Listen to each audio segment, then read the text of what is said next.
नरेंद्र मोदी जी जो हमारे प्रधानमंत्री हैं, उन्होंने जो देश के लिए काम किया है उसका आज पूरा वर्ल्ड सराहना कर रहा है। चुनाव के माध्यम से भी सेवा होती है और बगैर चुनाव के भी। तो हम लोग दिल्ली को आज देखो, बात सही है, दिल्ली का चुनाव है, विधानसभा चुनाव है, दिल्ली सरकार का चुनाव है, लेकिन दिल्ली की हालत बस से बदतर है। चुनावी घोषणाएं योजनाएं आती हैं जो चुनाव के साथ ही आती है और चुनाव में चली जाती है। लेकिन आज आप प्रदेश का हालत देखेंगे, कूड़े का वही हाल है। पानी अभी 4 दिन पहले बरसातें आ रही थी, पूरी दिल्ली डूब रही थी, पानी का वही हाल है, पीने लायक आता नहीं और बरसात का जाता नहीं। दिल्ली के अंदर घोटालों का अंबार है। मोहल्ला क्लिनिक जानवरों के लिए शेल्टर होम बन गया है, नशेड़ियों के लिए शेल्टर होम बन गया है। असामाजिक तत्व वहाँ पर पड़े रहते हैं, नशा बेचते और लेते रहते हैं। आम घोटालों की तो लाइन लगी हुई है ना। करोड़ों अरबों रुपया जो दिल्ली के डेवलपमेंट में लगना चाहिए था, वो मोहल्ला क्लिनिक के नाम पर लुटा मारा है। बांग्लादेशी और रोहिंग्या बहुत बड़ी संख्या में यहाँ पहुँचे। उनको दिल्ली सरकार ने रहने के लिए अलग से सुविधाएं मुहैया कराई। दिल्ली के कद्दावर नेता और अखिल भारतीय गुर्जर महासभा के कार्यकारिणी अध्यक्ष विनोद नागर ने प्रधानमंत्री नरेंद्र मोदी की खूब तारीफ की। नागर ने कहा कि पीएम मोदी दुनिया के सबसे लोकप्रिय नेता है। हमारे प्रिय प्रधानमंत्री ने जितना देश के लिए किया है उतना आज तक किसी ने नहीं किया। विनोद नागर ने कहा कि पीएम मोदी बिना थके बिना रुके देश सेवा में लगे हुए हैं। नागर ने कहा कि पीएम मोदी ने देश के हिंदुओं को एक सूत्र में बांध दिया है, उनको उनका हक दिला दिया है। उन्होंने कहा कि श्री राम मंदिर मुद्दा हो या भारत में पूजा पाठ करने को लेकर लड़ाई हो, आज हिंदू अपने आप को खतरे में महसूस नहीं कर रहा है। वहीं विनोद नागर ने कहा कि हमारे प्रधानमंत्री भारत को मजबूत भारत बनाने में जुटे हैं। वहीं दिल्ली के पूर्व मुख्यमंत्री अरविंद केजरीवाल भारत को तोड़ने की बात कर रहे हैं। उन्होंने कहा कि चुनाव आते ही केजरीवाल मुफ्त की रेवड़ियां बांटने लग जाते हैं। पूरी दिल्ली में रोहिंग्या बसा दिए हैं जो आज दिल्ली के लिए मुसीबत बने हुए हैं। उन्होंने कहा कि दिल्ली में गंदगी का अंबार लगा, दिल्ली में तमाम भ्रष्टाचार हो रहे हैं, लेकिन केजरीवाल अपनी वाहवाही करने में व्यस्त। विनोद नागर ने कहा कि बारिश के समय दिल्ली पानी में डूब जाती है, लोगों की मौत हो जाती है, लेकिन केजरीवाल इस पर नहीं बोलते। नागर ने कहा कि केजरीवाल दिल्ली की समस्या दूर नहीं कर रहे हैं बल्कि खुद समस्या बन गए हैं। नागर ने कहा केजरीवाल घोटालों के मास्टरमाइंड है। दिल्ली सरकार के सभी विभागों में भ्रष्टाचार हो रहा है। अब चाहे शराब घोटाला हो, डीटीसी बस घोटाला, राजस्व घोटाला हो, शेल्टर होम घोटाला हो, ऐसे तमाम घोटाले हैं जो केजरीवाल के नाम है, लेकिन वो अपने आप को सबसे बड़ा ईमानदार बताते हैं, मसीहा बताते हैं। यमुना दिल्ली में सबसे ज्यादा प्रदूषित होती है, लेकिन उस पर केजरीवाल बात नहीं करते। नागर ने कहा कि इस बार दिल्ली की जनता दिखा देगी और अरविंद केजरीवाल को दिल्ली से भगा देगी। बता दें कि विनोद नागर ने हमारे एसोसिएट एडिटर एक्सक्लूसिव बातचीत, आप भी सुने उन्होंने क्या कहा। नमस्कार, मैं मनीष कुमार अंकुर खबर 24 एक्सप्रेस में आप सभी का स्वागत करता हूं। इस वक्त मेरे साथ आप देख रहे होंगे विनोद नागर जी हैं जो दिल्ली के कद्दावर नेता हैं। इसके अलावा अखिल भारतीय गुर्जर महासभा के कार्यकारिणी अध्यक्ष भी हैं। इसके अलावा बहुत सारे सामाजिक संगठनों से जुड़े हुए हैं। अभी जैसे कि दिल्ली के इलेक्शन पूरी तरह से तैयार है, तो अभी तैयारी कर रहे हैं। तो सबसे पहले स्वागत है खबर 24 एक्सप्रेस में। थैंक यू मनीष भाई, आप लोगों के माध्यम से पूरे देश में, पूरे समाज में, सभी में बात पहुंचती है। मैं आपका धन्यवाद करता हूं। आप हमेशा लोगों की आवाज़ उठाने का काम करते हैं। देखिए, जैसे कि दिल्ली के इलेक्शन अभी 2025 में फरवरी में संभावित है, और संभावित क्या होने वाले हैं। आम आदमी पार्टी और कांग्रेस ने यहाँ तक की लिस्ट मतलब निकाल दी है, उनके नाम जाहिर कर दिए हैं। अभी भाजपा की लिस्ट बची हुई है, कांग्रेस के कुछ उम्मीदवार अभी बचे हुए हैं जो अभी नाम आने हैं। खैर, इन सब पे हम चर्चा करेंगे, बहुत सारी चर्चा करने वाले हैं आज। सबसे पहले हम बात करने वाले हैं कि आप बुराड़ी से लड़ते रहे, तो इस बार क्या मतलब उम्मीद जताई जा रही है आपके नाम की, तो क्या ऐसा है कि चुनाव लड़ने वाले हैं आप बुराड़ी से या कहीं और किसी विधानसभा से? देखिए, चुनाव लड़ना एक अलग बात है, सेवा करना एक अलग बात है। चुनाव के माध्यम से भी सेवा होती है और बगैर चुनाव के भी। तो हम लोग तो हमेशा लगे रहते हैं किसी ना किसी रूप में। बात सही है, चुनाव है, चुनाव से एक ताकत मिलती है और आप कई गुना ज़्यादा ताकत से सेवा कर सकते हैं। जहाँ तक चुनाव लड़ना ना लड़ना, अभी समय आएगा बताएंगे। अभी तो सब लोग दौड़ रहे हैं, और सभी चुनाव लड़ रहे हैं। नहीं, तो आपकी भी तैयारी कुछ ऐसी है कि जो मतलब चुनाव लड़ने के लिए हो रही हो? हाँ, देखेंगे, जैसा माहौल बनेगा वैसे चलेंगे। जी। अभी एक और भी चीज़ है, प्रधानमंत्री नरेंद्र मोदी हैं, बहुत सारे कार्य कर रहे हैं। इसके अलावा अरविंद केजरीवाल दिल्ली में हैं, बहुत सारी चीज़ें करते रहते हैं। तो हम उनके ऊपर भी थोड़ा सा एक जान लें कि आपको दोनों में से कौन अच्छे लगते हैं, क्योंकि अभी तो आप एनडीए में भी हैं, एनडीए का हिस्सा है, लेकिन फिर भी हम जानने की कोशिश करेंगे। नहीं, देखिए मनीष भाई, बात आपकी बिल्कुल सही है। कहाँ एक प्रदेश का सीएम और कहाँ पीएम, लेकिन हम कार्यशैली की बात करें तो इसमें कोई दो राय नहीं। नरेंद्र मोदी जी जो हमारे प्रधानमंत्री हैं, उन्होंने जो देश के लिए काम किया है उसका आज पूरा वर्ल्ड सराहना कर रहा है। चाहे वो हिंदुत्व में हो, समाज में हो, देश के विकास में हो, देश की सुरक्षा में हो, हर जितने भी देश के ये पार्ट हैं सभी को उन्होंने डेवलप करने का काम किया है। आप दूसरी तरफ दिल्ली को आज देखो, बात सही है, दिल्ली का चुनाव है, विधानसभा चुनाव है, दिल्ली सरकार का चुनाव है, लेकिन दिल्ली की हालत बस से बदतर है। फिर चुनाव आ गया है, फिर इन्होंने बांटना शुरू कर दिया है, प्रलोभन देना शुरू कर देते हैं। चुनावी घोषणाएं, योजनाएं आती हैं जो चुनाव के साथ ही आती है और चुनाव में चली जाती है। लेकिन आज आप प्रदेश का हालत देखेंगे, कूड़े का वही हाल है। पानी अभी 4 दिन पहले बरसातें आ रही थी, पूरी दिल्ली डूब रही थी और हाल वही था। जी वही पानी का वही हाल है, पीने लायक आता नहीं और बरसात का जाता नहीं है या नहीं। बरसात के अंदर कई लोगों की मौतें हुई हैं, गंदा पानी रोडों पे भर जाता है। तो ये सब व्यवस्था है। आज क्या है, दिल्ली पूरा चैम्बर बना हुआ है पॉल्यूशन से। तो ये मुख्यमंत्री को देखना चाहिए कि क्या समस्याएं हैं देश में, क्या प्रदेश के अंदर। आज कूड़े का हाल देखिए आप, रोडों में तमाम कूड़ा इकट्ठा है, एक गाड़ी निकलती है, इतना बड़ा गुम्बार बन जाता है धूल का। तो यही सब चीज़ें हैं देखने वाली। आज बच्चे हैं, स्कूल नहीं जा पा रहे, बिजनेसमैन है, बिजनेस नहीं कर पा रहा, सबको अपनी जान बचाने की लग रही है। तो इतनी विपदा आने के बाद भी फिर आज आप देख रहे हैं सरकार में भ्रष्टाचार का बोलबाला है। मुख्यमंत्री से लेके और तमाम मंत्री इनके जेल जा चुके हैं। भ्रष्टाचार में नंबर 1, दिल्ली का नाश पीटने में नंबर 1। इनके जितने भी एमएलए हैं, ज़्यादातर एमएलए भ्रष्टाचार में डूबे हुए हैं। अभी पीछे लिस्टें निकली हुई थी कुछ समय पहले, इसके इतने रिश्तेदार लगे हुए हैं, इसकी बीवी लगी हुई है, इसके बच्चे लगे हुए हैं, इसके रिश्तेदार लगे हुए हैं, तमाम लाख के पद पर थे, जहाँ से लाखों रुपए उनको सैलरी मिल रही थी। कह रहे हैं बिजली फ्री, पानी फ्री। मैं आपके चैनल के माध्यम से पूरे प्रदेश के एक एक गरीब भाई से, अमीर भाई से, ऊंचे नीचे, छोटे बड़े, सभी से पूछना चाहता हूँ, एक भी व्यक्ति बता दे अगर वो फ्री का पानी पी रहा है तो कम से कम 20 रुपए की बोतल लेकर के जरूर पीता है।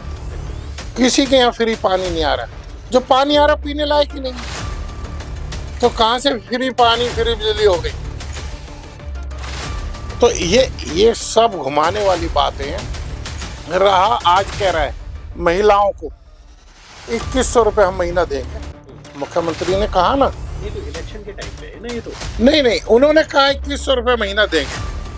अब आप इसी की सच्चाई को ले लो, सफाई कर्मचारियों के लिए सैलरी नहीं है, डॉक्टरों की सैलरी नहीं है, टीचरों की सैलरी नहीं है, बस ड्राइवरों की सैलरी नहीं है। तो ये कैसे दे देगा। अच्छा चलिए, 10 साल से मुख्यमंत्री है, आज तक पेंशन क्यों नहीं दे दी? सब वृद्धा पेंशन बंद है, विधवा पेंशन बंद है, सारी पेंशनें बंद है ना। केंद्र पे डाल देना आपकी अपनी ताकत है, अपनी अर्निंग है, प्रदेश का अपना एक स्ट्रक्चर है फंड का, उसका आप सदुपयोग करो, सफाई में लगाओ। कॉरपोरेशन भी आपकी है, दिल्ली में सरकार भी आपकी है, अब तो एमसीडी भी है, अब तो बहाना भी नहीं। लेकिन इन लोगों ने घुमाना है। अब चुनाव आ रहा है, रेवड़ियाँ बांट रहे हैं, 2100 रुपये महीना दूंगा।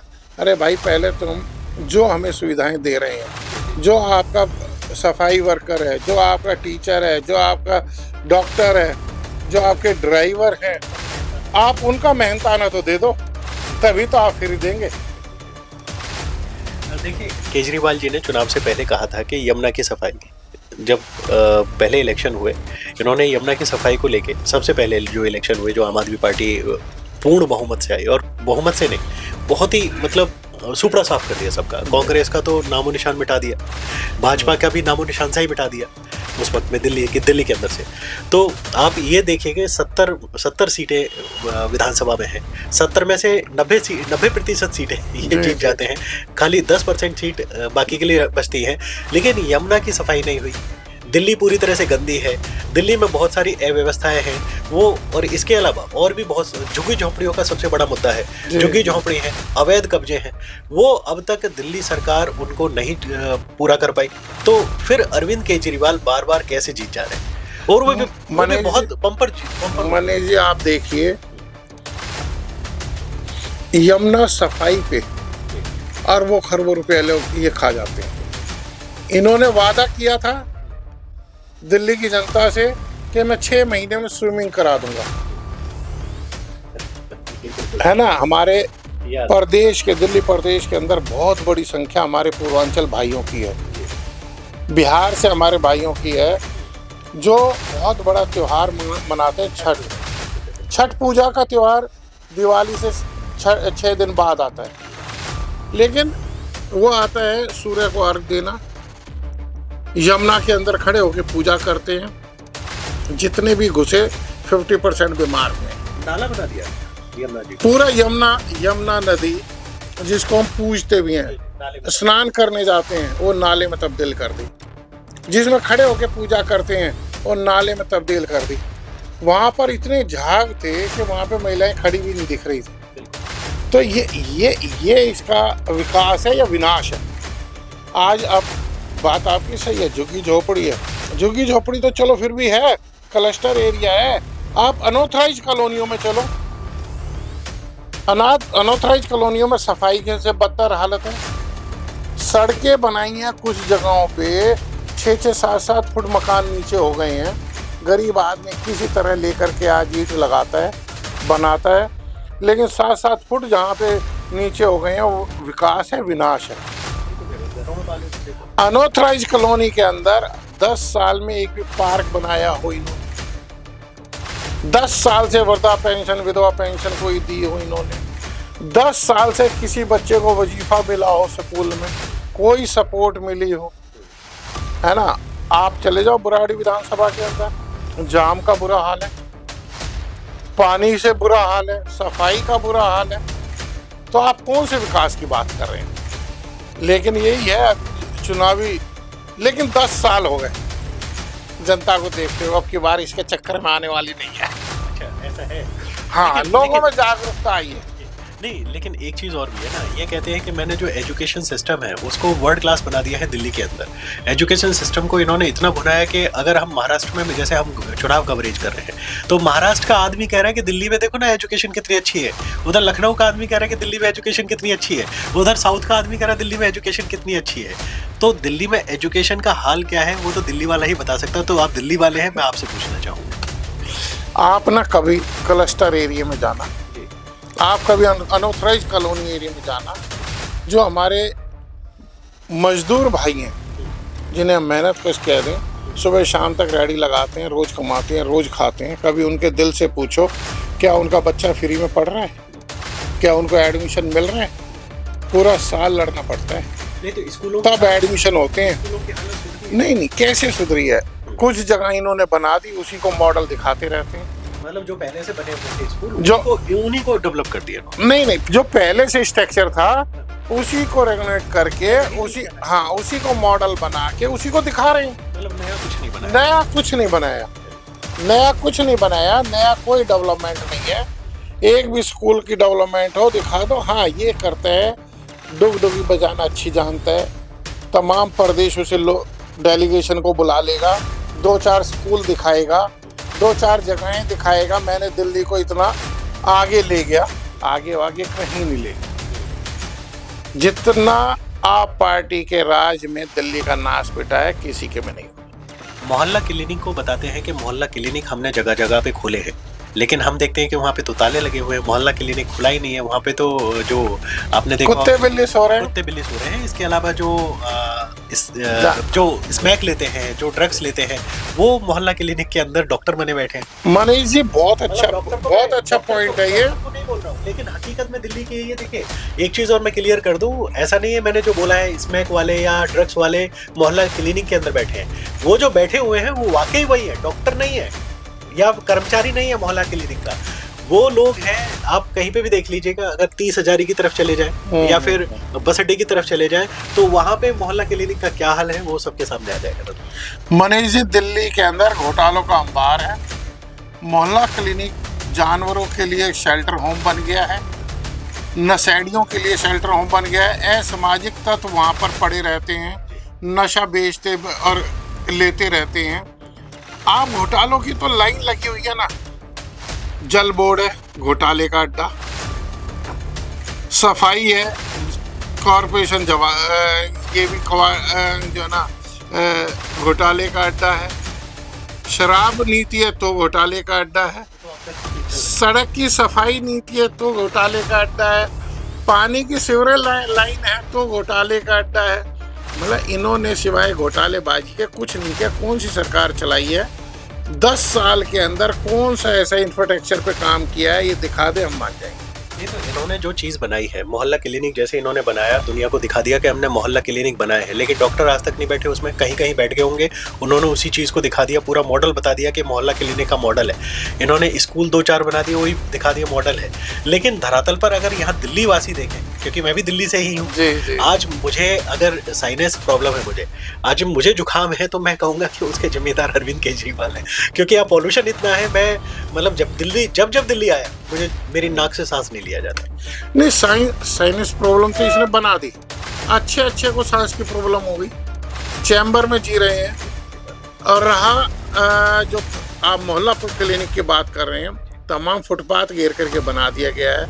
करोड़ों अरबों रुपया जो दिल्ली के डेवलपमेंट में लगना चाहिए था, वो मोहल्ला क्लिनिक के नाम पर लुटा मारा इन्होंने।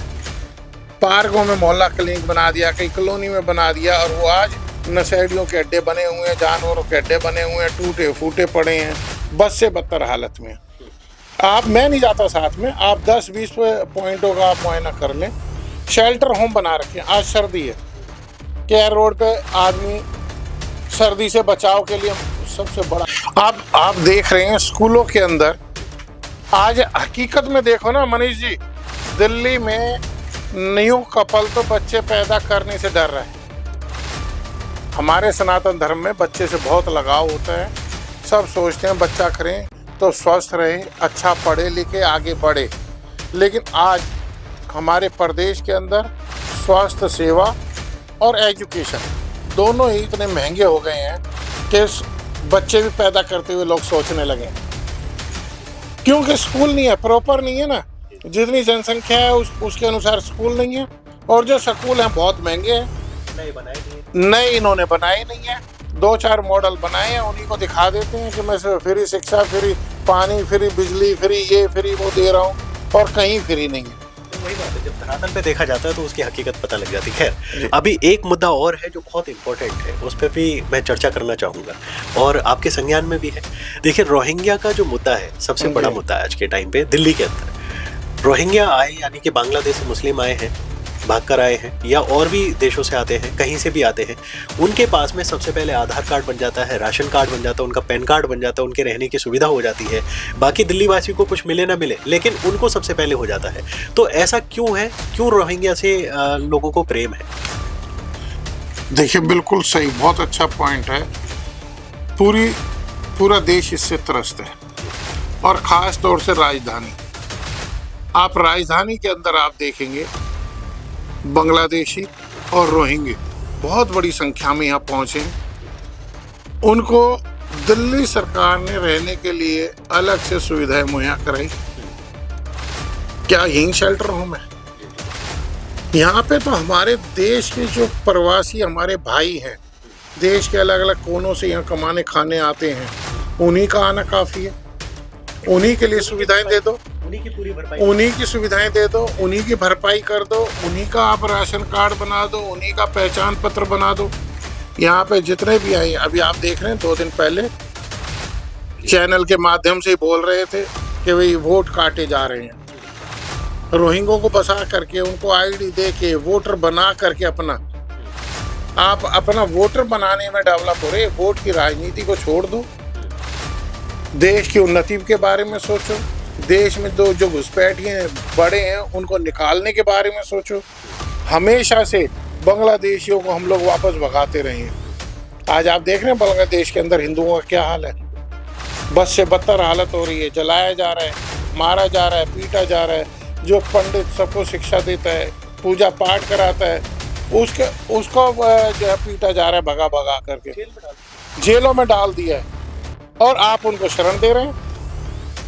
अच्छा, एक चीज़ और है, उनको शरण की बात नहीं है। अगर आप पूरी दिल्ली की हिस्ट्री देखें तो 70% जो क्राइम दिल्ली में है वो जो रोहिंग्या लोग हैं उनके द्वारा किए जा रहे हैं। क्योंकि जहाँ तक भी आती हैं चीज़ें, वो रोहिंग्या का नाम जरूर आता है। किसी भी बड़ी चोरी हो या किसी लड़की की इज्जत जारी हो, लूटपाट हो, चैन स्नैचिंग हो, सारी के सारी चीज़ों में रोहिंग्या का नाम सबसे आगे आता है। बिल्कुल बिल्कुल, उनके आने से अपराध बढ़ा है, क्राइम बढ़ा है दिल्ली के अंदर।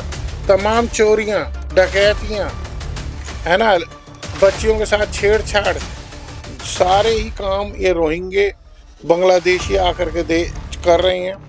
चले जाइए शहर के किसी भी कोने में, चाहे जमुना के पास में इनका पड़ा हुआ कैंप, वहाँ चले जाइए, जहांगीरपुरी चले जाइए, ओखला चले जाइए, सारे क्रिमिनल, सारे क्राइम कर रहे हैं। आम आदमी का निकलना भारी। बिल्कुल सही कहा आपने, लेकिन इसको सरकार जाने तब ना। अब केंद्र सरकार इसको भगाने में लगी है और प्रदेश सरकार इसको बचाने में लगी है, बसाने में लगी है, और कह रहे हैं नहीं कि हमारा वोट काटा जा रहा है। ये वोट की राजनीति में पड़े हुए हैं कि हमारा वोट काटा जा रहा है। ये नहीं कह रहे कि हमारी प्रदेश को, हमारी दिल्ली को साफ किया जा रहा है। नहीं, हमारा वोट काटा जा रहा है। तो इसको समझना होगा। केजरीवाल को तो जितना जल्दी से दिल्ली से हटा दिया जाए उतना अच्छा है। अच्छा, मैं एक अंतिम सवाल भी ले लेता हूँ आपसे, क्योंकि आपको भी देर हो रही है और काफ़ी टाइम से हम चर्चा कर रहे हैं। अंतिम सवाल ये है कि अगर आपको कोई विधानसभा मिलती है, आप 4-5 विधानसभा आपके क्षेत्र एरिया में है, जैसे तिमारपुर है, बुराड़ी है, किराड़ी है, वही मॉडल टाउन है, और यहाँ पर जो आपका जो नाम है बहुत ज़्यादा है, और गुजर एरिया भी काफ़ी है, और आप गुजर्स में मतलब यहाँ पे फेमस हैं और लोग मानते भी हैं, गुजर में ही नहीं, इसके अलावा भी, क्योंकि मैं देखता हूँ हम जब भी आते हैं तो आपके यहाँ भीड़ भाड़ लगी रहती है, लोग अपनी परेशानियों को लेकर आते हैं। जो एक विधायक को करना चाहिए वो आप करते हैं। जो आम यहाँ पे बाकायदा विधायक होते हैं, एमपी होते हैं, उनको वो समस्याएं सुननी चाहिए, लेकिन वो समस्या आप सुन रहे हैं और उनकी समस्याओं को दूर भी कर रहे हैं। पुलिस को भी निर्देशित करते हैं, एमसीडी को भी निर्देशित करते हैं आप, तो ये सारी की सारी चीज़ कर रहे हैं, तो क्यों ना आप विधायक बन के इन चीज़ों को पूरा करें। देखिए मनीष भाई, हम लोग जो है ना बड़ा ज़मीनी जुड़े रहे हैं। हम भी किसान परिवार से आते हैं, हम भी कोई बहुत बड़े धनाढ़ परिवार में नहीं जन्म लिया, इसलिए हर गरीब के दुख दर्द को जानते हैं। तमाम गरीब जुड़ा रहता है, और देखिए जहाँ से उसको सहायता मिलती है वहीं से उम्मीद पे जाता भी है। तो हमारे यहाँ बड़ी उम्मीद से आते हैं सब भाई, जिसको भी ज़रूरत पड़ती है, जिसकी जहाँ भी बन पड़ती है वहाँ मदद भी करते हैं। हाँ, दिल्ली के अंदर गुर्जर समाज के 102 गाँव, और इस समाज की बिल्कुल अनदेखी करते हैं सभी पार्टियाँ।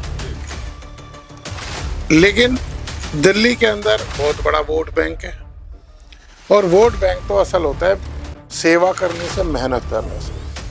आसपास में चाहे बुराड़ी विधानसभा हो, बुराड़ी से मैं पहले भी चुनाव लड़ा हूँ, बुराड़ी से पहले भी मेरे को वोट मिला है, बहुत अच्छा, सेकंड पे रहे हैं। मामूली वोटों से भी आप हारे। बिल्कुल, मॉडल टाउन से भी चुनाव लड़ा हूँ, मॉडल टाउन से बहुत कम अंतर से रह गए थे। तो मॉडल टाउन, तिमारपुर, बुराड़ी, आदर्श नगर, ये सब एरिया जो है ना अपने से जुड़ा हुआ है ना। बाकी चुनाव जहाँ तक लड़ने की बात है, देखेंगे, समय आगे आ रहा है। अलायंस में भी हम लोगों ने सीट मांगी है, अलायंस में मिले, जैसे ही मिलेगी देखा जाएगा। हमारी तो सेवा भावना है। लेकिन सुना है कि भाजपा भी आपसे संपर्क साध रही है, आपसे संपर्क करने की कोशिश कर रही है, ऐसा सुना गया है, तो क्या ये बात सच है? हाँ, नहीं, बिल्कुल है। काफ़ी साथी हैं जो क्षेत्र में सामाजिक कार्यों में लगे रहते हैं, जिनको समाज की फिक्र है, तो वो ये सोचते हैं कि उस क्षेत्र से लड़ा जाए वो ताकत वहाँ पे आ जाए जो लोगों की सेवा कर सके। तो बुराड़ी विधानसभा के अंदर भारतीय जनता पार्टी कभी जीती नहीं है, पहले से ही वहाँ पर इंडिपेंडेंट भी रहे हैं, कांग्रेस के भी 10-10 साल रहे हैं, अभी आप पार्टी के भी 10 साल हैं। बीच में एक बार मैं चुनाव लड़ा था तो बीजेपी जीत के आई थी, मैं सेकंड पे रहा, श्री कृष्ण त्यागी बीजेपी के प्रत्याशी वहाँ से जीते थे, उसके बाद जीती नहीं है। लेकिन अगर कहीं से कोई ऐसा चांस मिलेगा तो लड़ेंगे, और विजय तो खैर ऊपर वाले के हाथ में।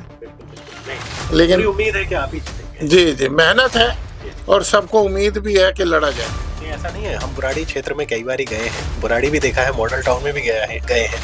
मॉडल टाउन में भी आपको बच्चा जानता है, बुराड़ी में भी आपको बच्चा जानता है। जी जी नहीं, बिल्कुल, मैंने कहा ना, हम लोग किसान परिवार से आए हैं और बिल्कुल जमीनी जुड़े रहते हैं। गरीब भाइयों का, बहनों का, इनका सबका काम करते भी हैं, जिसकी जहाँ मदद हो सकती है साथ में खड़े रहते हैं, और ये काम तो चलता रहेगा।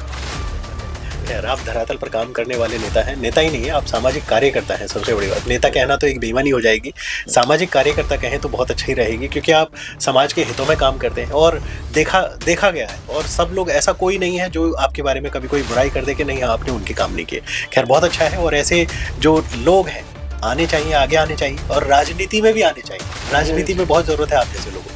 तो बहुत अच्छा लगा आपसे बात करके। अगर आप हमारे माध्यम से अपने क्षेत्र की जनता या लोगों से कुछ कहना चाहे, कोई मैसेज देना चाहे, तो आप प्लीज़ दे सकते हैं।